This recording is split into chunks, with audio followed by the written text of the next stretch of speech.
교합 조정을 먼저 해보는 경우도 있고, 교합도 다 괜찮은데 이상하게 뭐 시리다고 하거나 불편해해. 그러면은 하는 경우도 있고, 제일 별로인 게 뭐가 문제지? 막 이렇게 약간 우왕좌왕하는 게 제일 안 좋다고 생각해. 그러니까 이런 식으로 레진이라는 건 정말 테크닉 센시티브 하기 때문에 좀 실력이 있는 의사들이 해야 돼요. 다만 초보 의사들이 좀 그럴 수 있어요. 이거를 못 기다리고 이거를 환자분한테 설득을 못 시키고 아파요 이랬을 때 바로 신경을 뚫어버리면 신경치료 안 해도 되는 거를 신경치료를 하게 되는 거기 때문에 이런 상황 판단을 잘 하셔야 돼요. 신경치료는 최대한 안 하면 좋은. 최대한 안 할 수 있으면 안 하는 게 좋습니다. 하나 더 얘기하고 싶은데, 충치 치료하고 한 일주일이나 한 달 정도 초반에는 아프거나 시리거나 아니면 씹을 때 뭐 좀 통증이 있다, 찌릿하다 그런 분들이 종종 있어요. 특히나 뭐 레진이나 인레이 치료하신 분들 중에 그런 분들이 계셔. 보통은 저희가 일주일에서 한 달 정도는 지켜보는 편이고, 그리고 그 양상이 이제 더 심해지냐 감소하냐 똑같냐 이걸 기준으로 판단하고, 감소하는 양상이면 대부분 괜찮아지는데 심해지는 분들은 저희가 요주해서 보죠.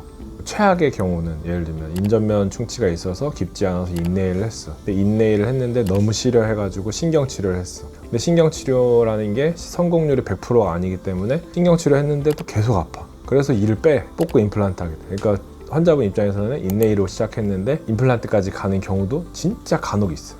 근데 이제 그것도 환자분이 그래도 나 충치 치료하고 싶어서 왔다 하는 분들은 괜찮은데, 예를 들면 본인은 증상이 하나도 없었는데 그냥 정기검진 받으러 왔다가 병원에서 확실히 이건 충치가 있습니다 해가지고 보여드리고 환자분도 오케이 했는데, 검진하러 왔다 충치 치료를 해서 이렇게 되면은 이제 환자분 입장에서는 좀 속상해할 수밖에 없죠. 그건 충분히 저도 이해해요. 하나도 안 아팠는데 왔다가 임플란트까지 하게 되는 거예요. 그렇죠. 그게 최악이죠. 근데 통상적으로 궁금해하시는 그런 통증은 치료 후에 한 일주일에서 한 달 정도 통증은 유발할 수 있거든요. 시리거나 아니면은 좀 찌릿찌릿하거나 뭐 아프거나 이거는 그럴 수 있어요. 그 이유는 레진이나 인레이 모두 접착을 하게 되는 건데, 치아랑 접착을 하게 되면 접착하는 과정 중에 에칭이라는 것도 하게 되고 본딩이라는 것도 하게 되는데, 그로 인해서 치아가 좀 자극을 받거든요. 그래서 자극을 받은 거가 좀 안정되는 데까지 한 1, 2주에서 한 달 소요되는 경우도 있고, 신경치료 같은 경우도 안에 있는 신경은 다 제거를 했지만 뿌리 끝에도 신경이 살짝 있거든요. 근데 걔네들이 자극받아가지고 좀 민감해진 것도 적응하는데 한 달에서 어떤 분들은 뭐 3개월, 6개월 만에 증상이 사라지는 사람도 있거든요. 치료를 했을 때 일시적으로 통증이 생길 수는 있어요. 근데 중요한 건 양상이 심해지냐 감소하느냐. 심해지면은 빨리 치과에 가야 되는데 며칠 지나면서 점점 양상이 줄어들어. 그러면은 이거는 통상적인 과정이다라고 생각할 수 있겠어요. 그래서 저도 몇 주 전에 인레이 치료를 받았는데 몇 주 동안 시리더라고요. 그래서 좀 잘못됐나?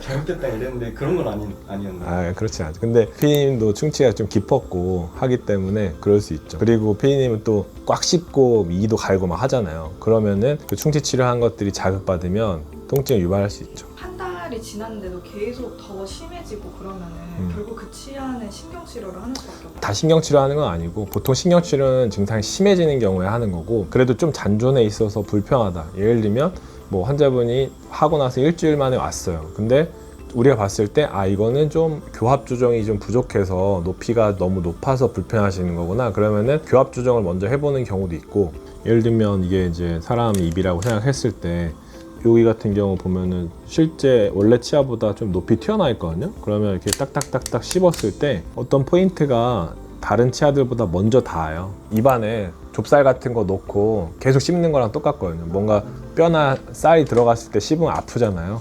그런 걸 유발하게 되는 거죠. 이거는 도소 좋은 건 아닌 게, 그런 포인트를 계속 두게 되면은 치아가 쪼개지거나 막 금이 갈 수 있으니까 교합 조정은 되게 잘 해야 돼요. 어떤 경우에는 교합도 다 괜찮은데 이상하게 뭐 시리다고 하거나 불편해해. 그러면은 이거 접착이 좀 잘못됐나? 그래서 뜯고 다시 하는 경우도 있고. 그래서 대처하는 방법은 좀 케이스 바이 케이스일 것 같아요. 근데 무조건 신경치료 하진 않고, 신경치료는 최대한 안 할 수 있으면 안 하는 게 좋으니까 높이 조정을 한다든지 아니면 다시 치료를 해본다든지, 치경부 마모증 같은 경우에 레진으로 했는데 오히려 더 시려졌다. 그런 경우에는 뜯어내고 그 GI라는 재료로 대체를 해보든지, 이런 방법들을 쓸 수 있어요. 이분 같은 경우는 50대 중반 여성분인데 임플란트 하러 오셨는데, 그 임플란트 할 치아 앞에가 이미 썩어가지고 깨져 있었거든요. 그래서 여기 보시면은 이쪽이 좀 깨져 있고 옛날에 치료한 게 깨져가지고 충치 치료, 인레이 치료를 하셨는데 생각보다 깊진 않았는데 계속 시려하세요. 그래가지고 저희가 좀 지켜봤고 여기 이제 임플란트도 들어갔고 이쪽에 이제 인레이를 했거든요. 이거는 충치는 아니고 엑스레이 좀 강하게 보여서 충치 치료한 거랑 치아 사이는 이렇게 좀 꺼멓게 보일 수 있는데, 근데 다행히 이분은 점점 통증이 감소했거든요. 그래서 지금은 안 아파요. 그래서 이런 분 같은 경우에 너무 급하게 대응하면 한 달, 두 달 지켜보면서 좀 환자분이랑 대화를 잘하고 하면은 신경치료 안 할 수 있는 건데, 좀 급하게 대응하면은 아프다고 해서 아프세요? 그러면 초보 의사들이 좀 그럴 수 있어요. 아프세요? 네, 그러면 신경치료 하셔야죠. 이러면은 시간이 해결해 줄 것들을 신경치료 하게 되는 경우들이 있거든요. 이를테면 인레이해서 아파 이러면은 약간 의사가 내가 잘못한 건가? 약간 내가 가해자가 된 느낌이라서 뭔가 이렇게 환자한테 끌려가게 되거든요. 그럴 때 의사가 되게 당당하면 원래 그럴 수 있습니다. 뭐 이러면서 좀 지켜보시죠. 이렇게 좀 할 수 있어야 되는데 그런 환경은 좀 많이 부족하죠, 예전보다. 어쨌든 근데 이분은 잘 안정되었고, 그러니까 이런 거는 좀 시간이 필요한데 환자분 입장에서는 짜증날 수 있어요. 내가 한 달, 두 달을 계속 이거를 해야 되냐, 그리고 내가 그렇게 한가한 사람도 아닌데. 대학병원에서는 환자분들이 그런 말을 잘 듣거든요. 대학병원 보존과에서 교수님이 충치치료 했어요. 그러면 아프시면 지켜봅시다 일주일에 한 번씩 오세요. 그러면 막 서울에 있는 대학병원에 계속 가. 근데 이제 개인 병원 집 앞이어도 뭐 일주일마다 오십시오 그러면 시간이 없습니다. 시간이 안 됩니다. 이런 분들이 많죠. 어쨌든 저는 좀 보수적으로 이런 경우에 접근하시는 게 좋다고 생각해요. 그러니까 충치 치료했을 때 신경이 진짜 노출돼가지고 이건 무조건 신경 치료해야 된다 이런 게 아니면 조금 보수적으로 접근하셨으면 좋겠어요. 이분은 여기 치경부 마모증이 예전께 떨어져가지고 좀 깨져서 새로 치료를 하셨는데 레진으로 하고 싶다고 하셔서 했는데 너무 싫어하셨어. 그래서 이거는 이건 레진의 적응증이 아니겠다. 만약에 뭐 실력이 없는 의사가 레진을 했으면 이거는 뭐 결합의 실패다 이럴 수 있겠지만, 저희 병원에 있는 보존과 원장님이 그 레진이나 이런 걸 전문으로 하는 사람이 레진을 했는데도 문제가 되면은 저는 그 의사 탓이라고 생각하진 않거든요. 근데 레진을 했는데 너무 싫어하셔가지고 일단 GI로 변경을 하셨고, 이렇게 GI로 변경해서 경과를 보고 있는데 오히려 이분은 GI를 하고 나서 좀 시린 걸 줄여 했어요. 그래서 이 경우에는 치경부 마모증이 심했고 그리고 예전 거 제거하고 막 이러면서 오히려 좀 더 시려진 것 같아요. 그러니까 이런 식으로 레진이라는 건 정말 테크닉 센시티브 하기 때문에 좀 실력이 있는 의사들이 해야 돼요. 실력 있는 의사가 해도 이런 일이 생길 수 있어요. 대학병원 교수님이 해도 이럴 수 있고, 다만 그럴 때 내가 진짜 실력이 있고 자신이 있으면 이거는 내가 잘못한 게 아니라 이건 레진의 적응증이 아니다 이렇게 말을 할 수 있는 거죠. 되게 재밌었던 게, 제가 학생 때 미국에 한 달 정도 방문한 적이 있는데 유펜이라고 유니버시티 오브 펜실베니아, 거기가 치대는 되게 유명하거든요. 근데 거기에 보존과에 되게 유명한 교수님 계세요. 그분한테 신경치료 하나 받으면은 신경관 하나당 뭐 100만 원, 200만 원 막 그랬거든요. 신경관 하나당? 그럼 어금니 하나는 신경치료가 막 3, 400만 원 이상이에요. 근데 그분이 뭐라고 하셨냐면, 내가 신경치료했는데 탈이 나면 그건 신경치료의 적응증이 아니라 치근단 수술해야 되는 케이스다. 나는 신경치료 완벽하다. 막 이런 자신감이 있는 그런 분이 계셨거든요.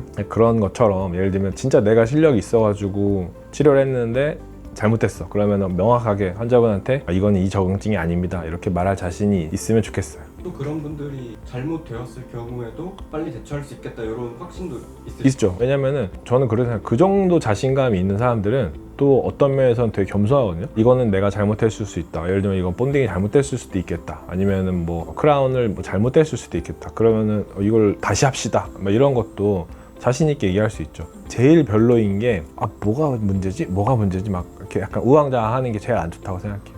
어떻게 보면은 치료라는 거는 전쟁이랑 비슷한 거거든요. 전쟁이라는 게 내가 계획하는 대로 되지 않잖아요. 저 사랑니 발치도 그렇게 생각하는데 A라는 방향으로 가다가 뭔가 틀려지면 B로 가야 되고 B에서 C로 가야 되고 이렇게 팍팍팍팍팍 순간적인 의사결정을 해야 되는데 그런 게 이미 머릿속에 되게 잘 짜여져 있어야 돼요. 이런 식으로 이런 경우엔 뭘 어떻게 해요? 이런 경우에 어떻게 결정? 이런 걸 되게 순간순간 잘 할 수 있어야죠. 이분 같은 경우도 여기 왼쪽 아래 여기 충치 치료를 했거든요. 인레이 치료를 하셨는데 이렇게 인레이가 다 들어갔어요. 근데 하고 나서 바로 시리다고 하셨어. 차가운 거 먹을 때 시리다, 이 어금니가 아프다 이렇게 오셨었는데 저희 보존과 원장님이 봤을 때 이건 일시적이다, 좀 지켜보시자 했는데 다행히 한 2주 뒤에 오셨을 때 아픈 거 다 없어졌다 이렇게 하셨거든요. 이건 PD님이랑 비슷한 상황인 거죠. 접착을 하면서 그다음에 치아가 자극을 받으면서 일시적으로 아플 수 있는 거죠. 이거를 못 기다리고 이거를 환자분한테 설득을 못 시키고 아파요 이랬을 때 바로 신경을 뚫어버리면 신경치료 안 해도 되는 거를 신경치료 하게 되는 거기 때문에 이런 상황 판단을 잘 하셔야 돼요. 신경치료는 최대한 안 하면 좋은. 최대한 안 할 수 있으면 안 하는 게 좋습니다. 보존과 전문의들이 신경치료를 제일 잘하는 전문의들인데 보존과 전문의들이 제일 안 하려고 하는 게 신경치료예요. 왜냐하면 신경치료도 성공률이 100%가 아니기 때문에 안 할 수 있으면 최대한 안 하려고 하는 게 보존과예요. 이분은 그 예전에 다른 치과에서 이제 인네일을 하고 몇 년 정도 잘 쓰셨는데 갑자기 차가운 거 먹을 때 아프다, 씹을 때 아프다라는 주소로 왔고, 이게 뭐 치료한 지 얼마 안 됐으면은 교합 조정을 하거나 뭐 이런 걸 해볼 수 있겠지만 이 몇 년 정도 잘 쓰셨는데 이제 갑자기 아프다 그러고 이 뿌리 끝에 보면은 염증이 약간 보이거든요. 이 경우에는 이제 치수염인 거예요. 신경이 죽어가는 과정이거든요. 그래서 이분 같은 경우에는 치수염으로 진단해서 신경치료를 시작했고 신경치료 잘 돼서 지금은 통증 다 없어지고 잘 쓰고 계셔요. 이렇게 충치치료 했는데 아픈 경우에 내가 치료한 지 얼마 안 됐을 때 아픈 건지 아니면 치료하고 한참 지나서 아픈 건지, 이 아픈 게 원인이 신경이 죽어가는 것 때문에 신경치료를 해야 되는 건지 이런 걸 판단을 잘 해서 대처를 해야 됩니다. 그러니까 만약에 이런 분이 신경치료를 해야 되는데 안 해서 버티면 어떻게 되냐면, 일단 그러다가 너무 아파요. 보통 차가운 거에 아프다가 그 다음에 뜨거운 거 먹을 때 아프고, 그 다음에는 자려고 누웠을 때 계속 아파. 얼음을 대면 오히려 통증이 줄어. 근데 그것도 버티면은 신경이 아예 죽고 안 아파. 근데 그러다가 잇몸에 여드름처럼 볼록 튀어나와요. 고름이 나와요. 그것도 터지면 다시 또 없어져. 그걸 방치하다 보면은 점점점 뼈가 녹아. 엄청 심각한 게 아니면 그렇게 흔들리진 않을 거예요. 근데 좀 씹을 때 아픈 사람들이 생길 거예요. 그 정도 되면은 사실 임플란트 하기도 어려운 경우도 많아. 유튜브에서 신경치료는 웬만하면 안 할 수 있으면 안 하는 게 좋다 그래가지고 버텨. 그걸 너무 방치시키면 여기 뼈가 다 녹아서 신경치료를 해서 끝날 거에 이를 빼야 되는 경우가 생기고, 이를 빼도 막 임플란트를 해야 되는데 뼈 이식도 많이 하고 되게 복잡해져요. 그리고 아래 같은 경우는 신경관도 밑으로 지나가기 때문에 그 염증이 커져서 뭐 물오게 되면 신경관을 건드리면 후유증이 생길 수도 있고, 그러니까 해야 되는 경우에는 빨리 하는 게 옳아요. 그러니까 본인이 치료를 한 지 얼마 안 됐을 때 아니면 한참 됐지만 내가 충치 치료를 옛날에 했던 데가 아프다 그러면 빨리 치과에 가셔야 돼요. 충치치료라는 게 되게 시기가 엄청 중요하네요. 시기가 중요해요. 그리고 시기도 중요한데 이제 환자분의 나이 뭐 이런 것도 중요하죠. 보통 치과 치료는 최대한 빨리 받아라 이렇게 하잖아요. 그래서 그래야지 일이 커지지 않는다 이렇게 하는데, 근데 아까 얘기한 것처럼 최악의 경우에 증상 하나도 없었던 게 신경치료까지 가거나 발치까지도 갈 수 있으니까 안 해도 되는 거는 안 건드리는 게 상책인 거고, 빨리 치료해야 되는 거는 빨리 하는 게 나은 거고, 그거는 이제 종합적으로 판단해야죠. 식습관, 구강 환경, 양치질 잘 하시는지, 나이가 몇 살인지, 뭐 충치가 어디에 있는 건지 이런 걸 잘 봐야죠. 빨리 치료해야 되는 상황인 거를 빨리 또 발견하려면은 정기적으로 치과에 가셔요. 30살이 넘었으면 한 6개월에 한 번은 치과에 가시고, 50 정도 이상 됐으셨으면 계절에 한 번씩은 치과 가셔서 스케일링하고 하시는 게 좋다고 생각해요. 좀 더 지켜보자라고 하시면은 좀 아픈 상태로 좀 지켜봐야 되잖아요. 진통제를 먹으면 좀 효과가 있나요? 효과는 있어요. 충치 치료해서 인내를 붙였어. 근데 아팠어. 근데 일시적으로는 타이레놀이나 이런 진통제를 먹어서 나에게 그 아픔을 좀 완화시키는 거는 좋다고 생각해. 근데 한 일주일 정도를 먹었는데 효과 없어. 그러면은 약 말고 딴 방법을 취해야 된다고 생각해. 내가 집에서 뭐 한 3, 4일이나 일주일 정도 타이레놀 갖고 있는 거 먹었는데 통증이 계속 감소해서 사라졌어. 그럼 치과 다시 안 가도 되는데, 일주일 동안 약을 먹었는데도 불구하고 계속 불편해. 그럼 빨리 치과에 가야죠. 이건 이제 약으로 해결이 안 되는 원인이겠죠. 치과에서 주는 진통제는, 처방받는 진통제는 훨씬 더 안 아픈가요? 좀 더 세요. 너무 아프면 치과 가서 진통제 받아야겠네요. 그렇죠. 그리고 하나 더 얘기하고 싶은데, 충치 치료를 했는데 아프거나 불편한 게 생겼어. 그래서 내가 했던 치과에 갔어. 그 선생님이 한 달을 지켜보자고 했어. 그래, 거기까지는 오케이. 근데 한 달 정도 지켜봤는데도 아무런 액션이 없어. 내가 해결되지 않았는데 계속 지켜보자고 해. 그러면은 딴 데 가보세요. 그분이 그 의사결정을 못하는 걸 수도 있으니까. 아무런 액션이 없고 통증이 감소하지 않아. 그러면은 대학병원 보존과 가서 확인해보는 게 낫죠. 뭔가 액션을 취해야죠. 왜냐면은 늦으면 늦을수록 탈이 날 가능성이 크니까. 결국에는 정기검진 열심히 잘 가시라. 그리고 아프면 일단 했던 치과에 먼저 가세요. 간혹 어제 붙였는데 오늘 아파요 하고 저한테 오시는 분들이 있어요. 그러면 저는 일단 했던 치과 가셔라. 그리고 뭐 1, 2주 있다가 진행이 없으면 다시 오셔라 이렇게 말씀드리거든요. 일단은 했던 치과를 먼저 가십시오.